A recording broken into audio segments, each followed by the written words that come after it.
where it is very hard to find people that you can really trust in. There are times when we put our trust, we have put our trust in the law enforcement and they've let us down. There have been times when we have put our trust in our relatives and sometimes they let us down.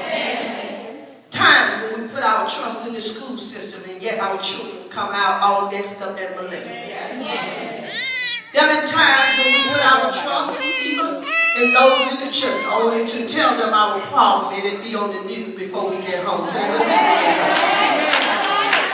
So trust is something that we take for granted. We play around with trust and we think that trust is something that we can just take and throw on the shelf and pick it up when we want to. But I beg the difference tonight because David here understood about trust. And when we as a people, when we as women understand that we've got to, when everything else and all hell breaks loose, we got to learn how to trust God until our change comes.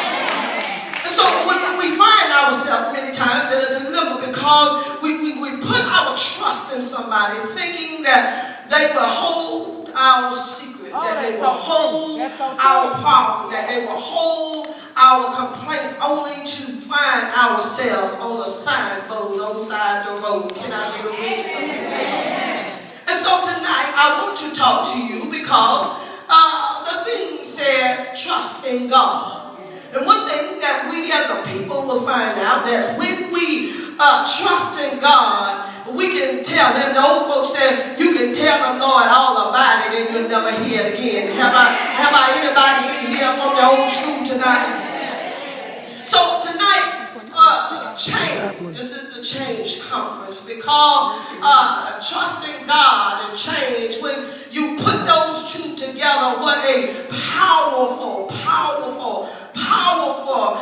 sentence that we have, because when you can have trust and change, you are powerful.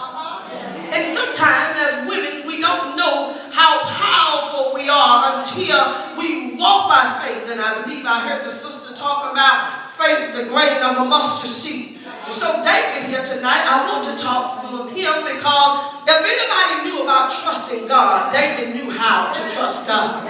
Why? Because there was times in David's life where David found himself having to need trusting God because he trusts Saul, and Saul most of the time wanted to kill him.